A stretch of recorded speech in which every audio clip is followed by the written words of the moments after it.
Welcome back, friends. On today's episode, Andie Ohde sits down with Kent Myers, whose journey took him from ski instructor to the negotiation table of American Airlines. Stay tuned to find out how some out-of-the-box thinking landed a deal that brought commercial airlines to the Eagle County Airport. Well, appreciate you really giving the history a little bit here about the airport in Eagle, EGE, but we have some other little history on the airport. A lot of people don't even realize, but we'll get into that in a little bit. So anyway, Ken, thank you.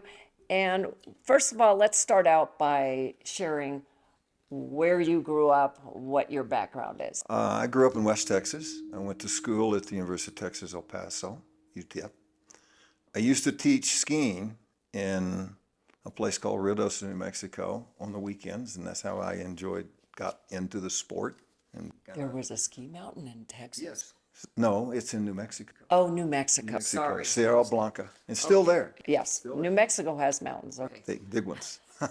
How cool. And so when I graduated from college, I got a kind of a wild hair and I went to New Zealand, taught skiing in New Zealand for our summer, their winter, came back, and I ended up at Copper Mountain. Wow. So I was really in the ski instruction business, so to speak, but I really wanted to be in the resort business. That was my goal when I left. My father said, "Are you crazy? I'm going to go to Colorado?" I said, "Yeah, because I want to get into the resort business." And Copper just opened in 1972, and I taught the very first ski lesson. Wow. I still have the ticket, How? 00001, Wow. And 1972. what were the prices of lit? Oh, I don't know. I didn't worry about that. I was, if it was $5. I don't. Well, Vail, it was $5, so it probably, maybe it was $2 or $3. Maybe it was, but it was fun.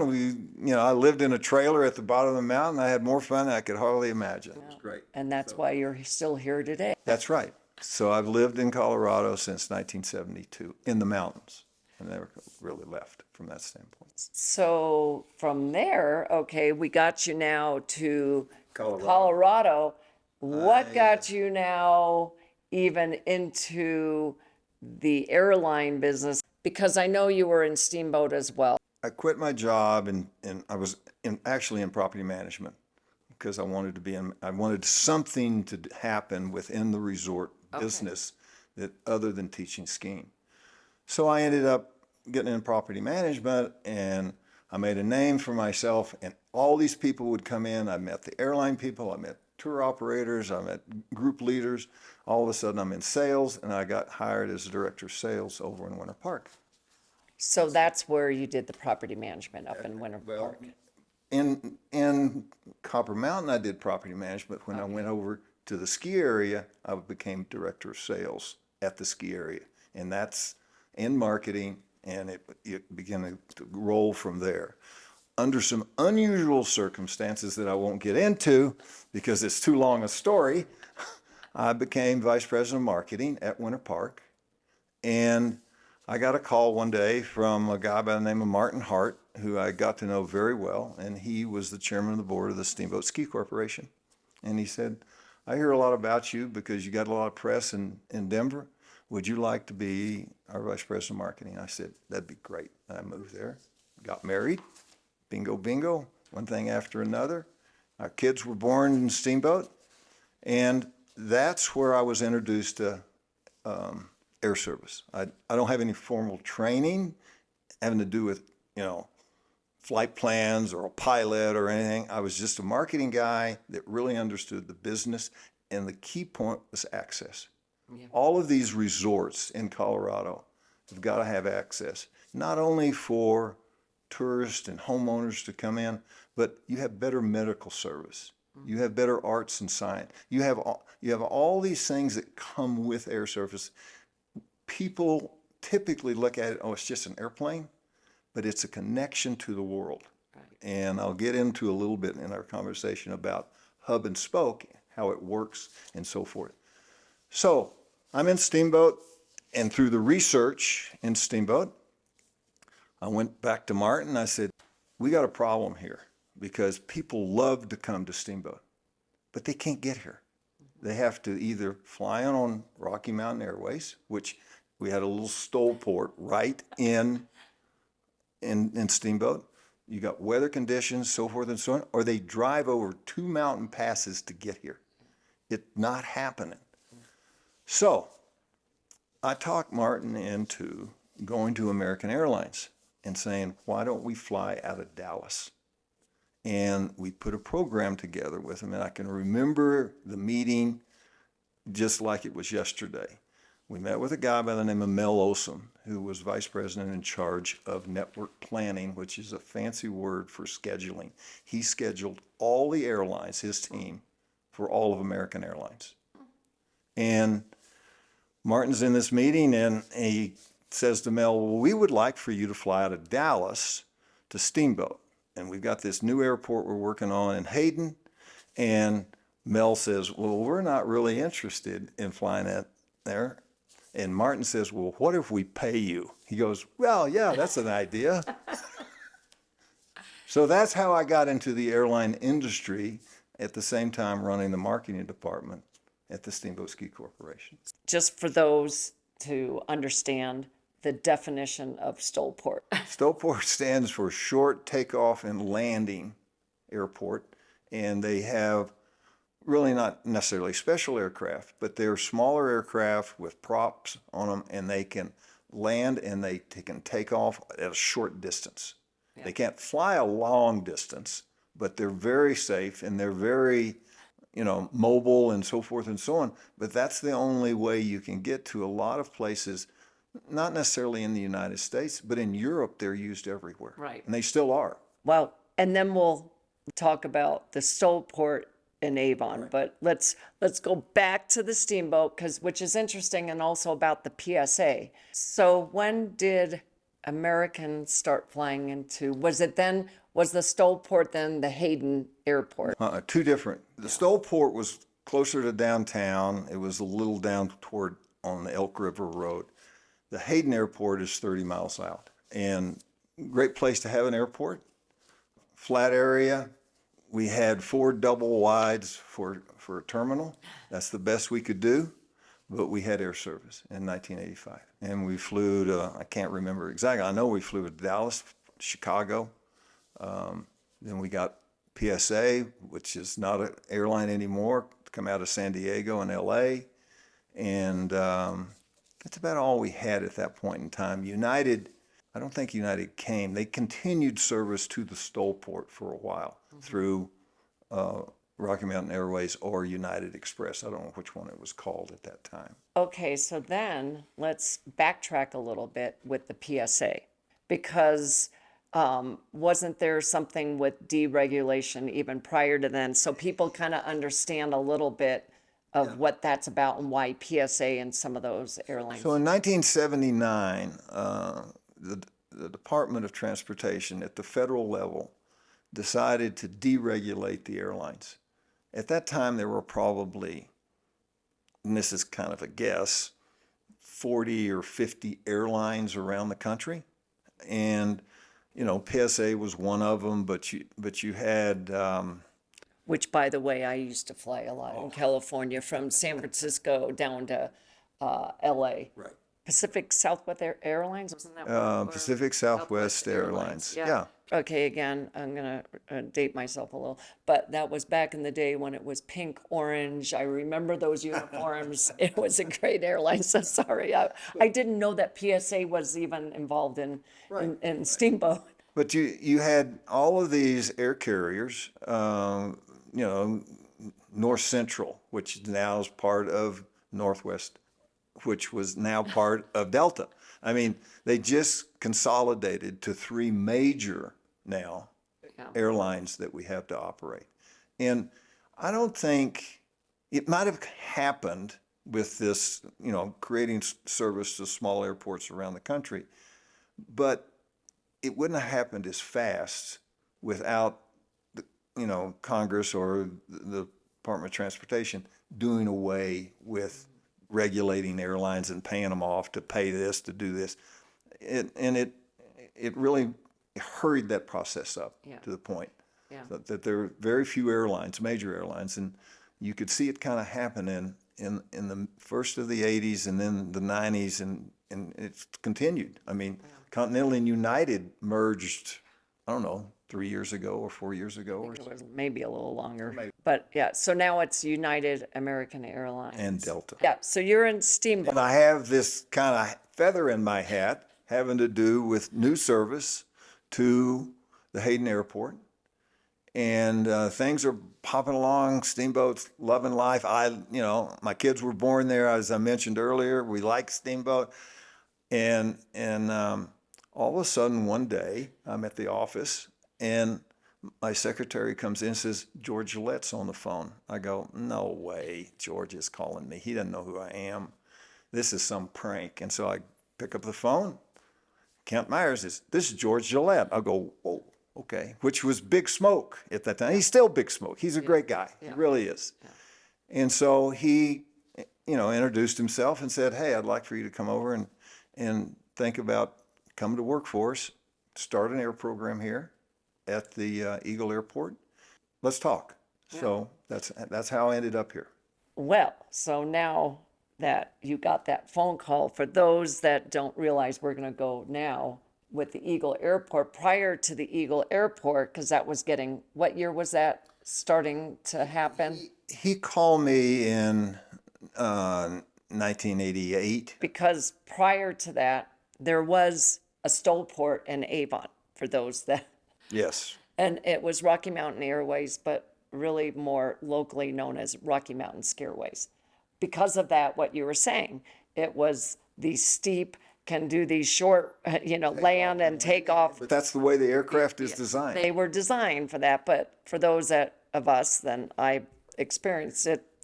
The funny stories that, you hear about it because of those steep landings and takeoffs, which people got a little scared sometimes, and it'll be a little bumpy. And then, of course, you have the days in the summer that are hot days, and you can explain the reasoning of that with the air. But, I remember there were times at the terminal, the terminal was the old little double wide. It was smaller than what we had in Steamboat at the beginnings. Okay, yeah. I mean, it was very small. And they would ask for volunteers in the summer to either, who are the people that would like to volunteer on those hotter days to not get on that flight, or it's going to be your luggage that doesn't make it on the flight, or the fuel. And you can explain what that's about. So let's talk about that, because honestly, this happens to a lot of flights across the country. Phoenix has a problem, but they have a lower altitude. But it happens in Eagle, happens in Aspen. There's three components as it relates to having an aircraft take off: the weight of the people, the weight of the luggage, and how much fuel you have on the aircraft itself. If you're planning to go any distance of any significance, you've got to have enough fuel. It's called air density, and during the summer, when you have hot temperatures, the air is very thin, and so they don't have enough dense air to take off and fly a long distance. So they reduce the amount of fuel if they're going to go to Denver, as an option, or better yet, they just start taking off people and corresponding luggage, and that's the way they handle it. In Eagle, for a long time, I'm jumping ahead a little bit, but in the summer, we had flights that were weight restricted on the outbound. Not on the inbound. You could fly in all you wanted, full aircraft, but it's taken off is what it is. Yeah. But for those, again, to understand where that was located is in Avon. It ran parallel with I-70, south of where Walmart is. West of Walmart and east of City Market. It's where Salvation Army, that trailer that, has been for years, that was the terminal.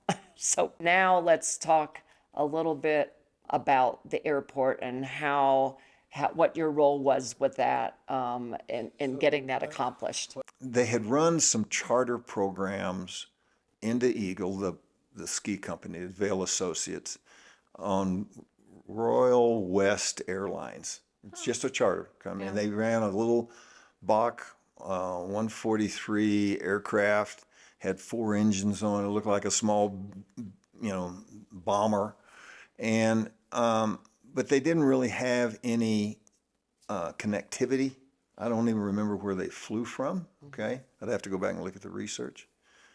But to get the thing started, we actually had America West fly in, which is one of those now defunct airlines that was merged with US Air. And that was in 91. And they flew out of Phoenix daily in the winter. And they flew on weekends out of Los Angeles. And that was really the first attempt to fly with a larger carrier. We flew to Phoenix because they had a hub there. And hub and spoke is way the systems that the larger airlines use for the connectivity of different cities around the country. That's one of the major reasons that we selected American to fly into Eagle. They were next to come in. And you have these hubs where there'll be 50 aircraft land. And within 35 to, let's say, an hour and 15, 20 minutes, okay, they take off. But they come in from these 50 cities and they go out to different cities, maybe they go back to that city. So you've got this kind of switching hub where all the aircraft land and then they take off. Well, if you fly to DFW, you can connect to the world. Yeah. Now, that didn't used to be in Denver. Now, Denver now is like the fourth largest, busiest airport in the country. And we flew to Chicago. And that's the reason that we selected them. We did not fly points west because people, if you look at the demographics, strong Texas market, strong second homeowners within Vail Valley. And if you take the population of the United States, back then about 25% of the population of the United States was west of Denver. 75% of the population of the United States was east. So pretty simple. Let's go fly where the people are. Yeah. Chicago and Dallas had a strong second homeowner base and a lot of brand awareness in Texas, as well as in Florida. And Florida was another American hub in Miami, which kind of gets into the other story later on as what service that we added in future years. But the point was we wanted an airline that be able to connect to these larger hubs, and that's what drove the decision. How we convinced them to come here is another issue. I remember when that all made the news, and you were a big part of that, obviously. So, ironically, we go back to Mel Olson, the guy that I met years before at American Airlines. And at the time, I will say this, George and Vail Associates did not have a lot of cash laying around. George Gillette, private days, so it's not a public. Not a public company. Right. It's Vail Associates. It's not Vail Resorts.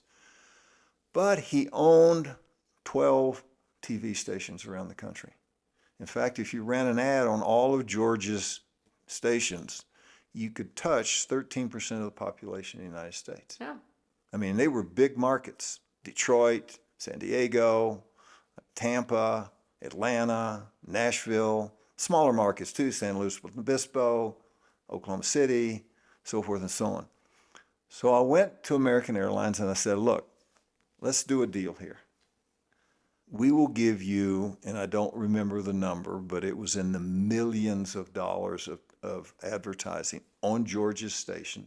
They could run any ad they wanted. We would like for them to talk a little bit about service to Vail, but it was really their trade, and we pulled it off, and they got what they needed. We got what we needed. We got a stake in the ground and serviced 2 major cities, and we were off and running.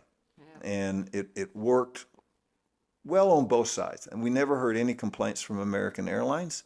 And the TV side of George's Empire worked with us very close. Steve Shanley worked with those guys, who was my advertising guy, that he just did a great job. And that was a big deal back in the day. It was a lot of fun to do because you could see them see these ads that were running, and it was all because of this big trade that we put together. Yeah. So you had the talks that you started with American Airlines. How then did that affect Rocky Mountain Airways, and how did that work out? Well, it was a conversation. We knew ultimately the Stowport and any operation at the Stowport was doomed to leave because we weren't going to fly to Denver.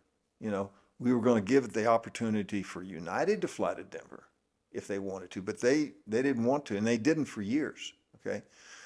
So I went to Rocky Mountain Airways and I went to Dennis Heap, who was their executive vice president. I said, Dennis, you know, as far as I'm concerned, you can fly to Eagle if you want to. Now we're not going to write a check for that because you're only flying to Denver. But if you want to take that risk, you're welcome to come. They chose not to. So it was one of these things.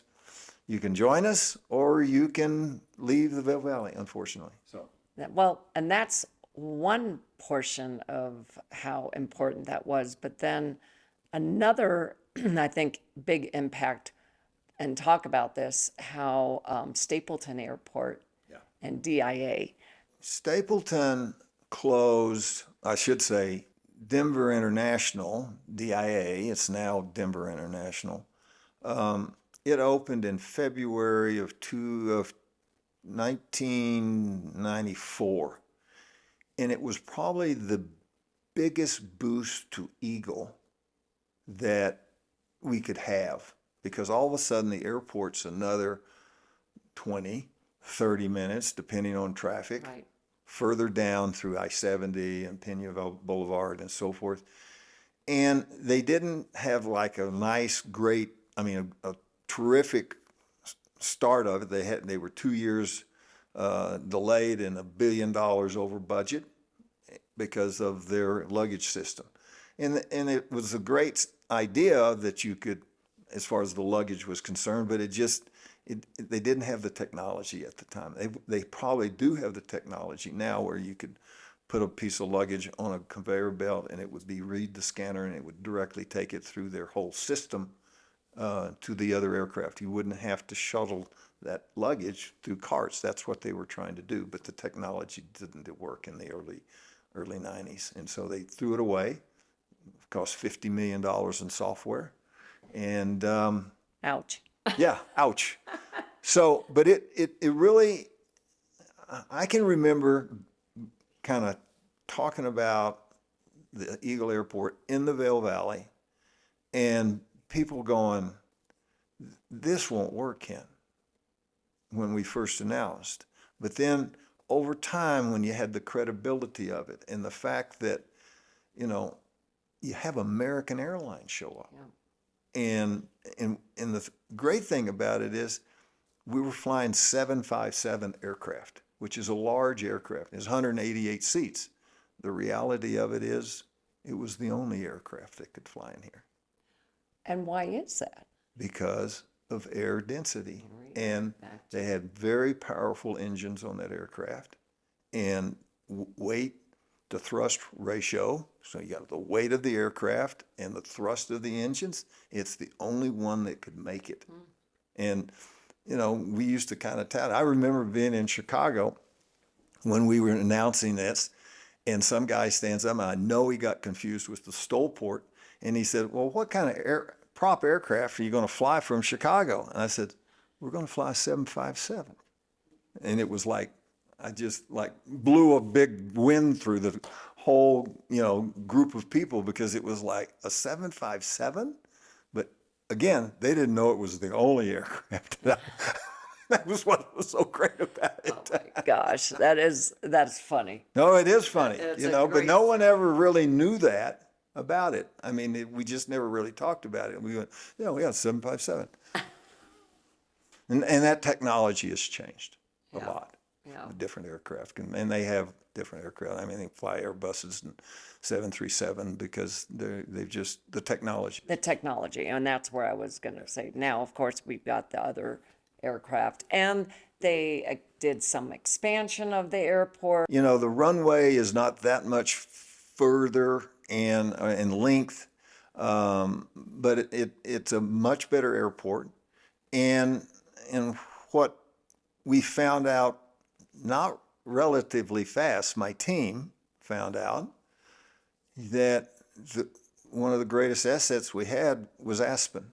The Aspen Airport at that time, because of the lack of technology, did not have a very good completion rate. It had diverted flights. A lot. So later on, like even in the mid-90s, we were doing some research and we found out that up to 35% of the people that flew into Eagle were going to Aspen. Yeah.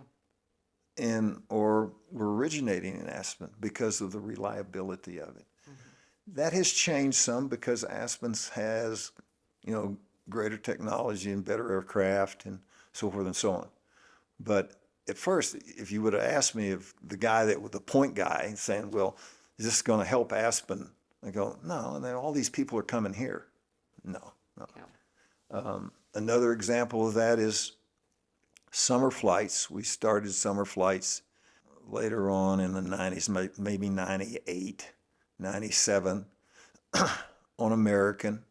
And the community at that time guaranteed the service. And we did the research on who was flying in. And it turned out that the first year, there's like 70%, no, it's 50% of the passengers were either second homeowners or friends of second homeowners. Yeah. In the lodging community, it was kind of like a very controversial, well, why are we paying for this? And I looked at it and said, you better be glad these people are here because you're not paying more. And this program ended up being successful because of second homeowners and because of friends of second homeowners, because they were saying, look, you can come visit me, fly to the Eagle Airport because I'm not driving you down to DIA Yeah. to come pick you up, and I don't expect you to rent a car and fly to the Eagle Airport. So they became an ambassador. Yeah. And we didn't have social media or anything like that. It was like word of mouth, fly to the Eagle Airport. And even today, I mean, it's still evolving. Right. I know myself and so many of my other friends, because of the access, I try to fly out all the time now, as much as I can. So now, talk a little bit about international flights.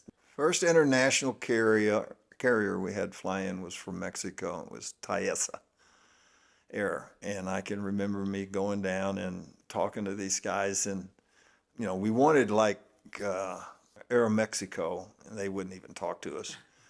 So we got this, and it was more of a charter program, and all we really wanted to do is fly point to point versus hub and spoke. And because Mexico City is such a large, and we had a huge second homeowner base and so forth and so on, but what happened to it, in my opinion, I found out real fast, being on time's not a big deal. Being on time for me was a huge deal. They were sometimes 6 hours late, okay? But they came in and stopped in Laredo, Texas, and cleared customs, and then they flew in all the way to Eagle. On the way out, they flew straight to Mexico because they had to clear Mexican customs and immigration. So, but it just didn't ever feel good to me from that standpoint. It was, anyway, they ran here for a couple of years, and we gave up on it. Then we started getting interested with Air Canada. They did fly here. The advantage to Canada is that most all major airports in Canada, you can pre-clear U.S. customs at that airport. I've done it many times in Vancouver and Montreal and Toronto. And it worked well. And I can't tell you, it was going when I was here. When I left in 98, it was still in place. But, getting a customs and immigration place to clear people and this, that, and the other, and security, and it's a challenge. Yeah. It's the size of the airport. Yeah. And I've heard a little bit of talk about maybe creating, and then time will tell on that. Right. If that makes It sense. will, but Canada is the easiest one Yeah. to market, and it's a Vail. It's a great market to come. Toronto's this huge metropolitan. Well, and there's a lot of Torontonians that come here. I know that. So anything else that you see in the future of the airport in your mind? It's hard to predict as it relates to technology, but the new navigational systems that they have and how they really through computers can glide an aircraft in a mountainous terrain, bad weather, all of this stuff, it only gets better. Yeah. So it's safer, more reliable. So I see, Alaska Air's coming in this year, okay? It's exciting. I announced that. That got a lot of attention when Out of Seattle, and they're going to fly to San Diego. in San Diego, direct flights. And just, I don't want to date it, but that's just today in the paper, Frontier's flying into Denver. Hot off the press. Right. And so, and it's a low-cost carrier, which I would hope drives down fares in the Eagle Airport. It should. But there's a lot of options out there for ultra low-cost carrier. They don't necessarily have the greatest reputation about being on time, but there's a lot of them out there. I mean, Allegiant Air is one that is probably one of the larger. And, it wouldn't shock me that they would fly with it. It wouldn't be daily out of a market. And they don't fly hub and spoke. Right now, the Eagle Airport's got the three major airlines. They don't fly to all of their spoke cities because you rely for 30 to 40% of the market that come out of the hub city. Well, who's going to fly? Not that many people. There's not many second homeowners that live in Salt Lake City that have a place in the Vail Valley. They're buying over at Park City, and It's one of those things where you got to pick and choose, and I think they will. Other than larger cities like New York, they'll fly to other hub cities. Boston, I think we've flown out of Boston. I've forgotten some of the stuff that they've flown, but they will expand that, and it'll only get better. And summer will only get better. well, and we're starting to have more of a year-round, residential flow here. Because of So- COVID, primarily. Yeah, but It the drove it. pandemic totally changed, not just here, everywhere, but we are getting, we have more population of just year round. We no longer have those true mud seasons that we used to have. And yeah, I see it expanding, we hope, because it really, it brings a better lifestyle for everyone of having it directly flying in and seeing less with the weather because of technology of Right. having those delays and not being able to fly in. When people look at an airline or an airport or an airplane flying in to the Eagle Airport, think of it as a connection to the world. And if you have better connections, you'll have better doctors, you'll have better teachers, you'll have more affluent people willing to live here, which there's a lot of spin-off of all kinds of services because they all need us. Everyone needs a plumber, everyone needs a carpenter, everyone needs, an electrician. I mean, but it creates growth, and some people don't like that, and I get it. I've been here for 35 years, long enough to see it, So, but it is an economic machine. Yeah. And people look at it, and I didn't realize it even when I was in Steamboat or even in Vail. I mean, what it offers, because when you give people access, it solves a lot of problems for a lot of people. I think so. Well, a good way to end it. Great to have a conversation with you about how this all got started and the evolution from Stoleport and Avon to Eagle Airport. And I personally thank you. I appreciate it. It was a lot of fun. It was a lot of work, but there was a lot of exciting things that came along where, New York nonstop or whatever, Miami nonstop, and when you get a new airline in, I mean, congratulations to these guys, Chris Romer and Peter Dan, those guys, they work hard at it. The airport, it does, the county, but it's a growing machine. Yeah, it's an ongoing process. Right. Well, Thank you. okay, thanks all.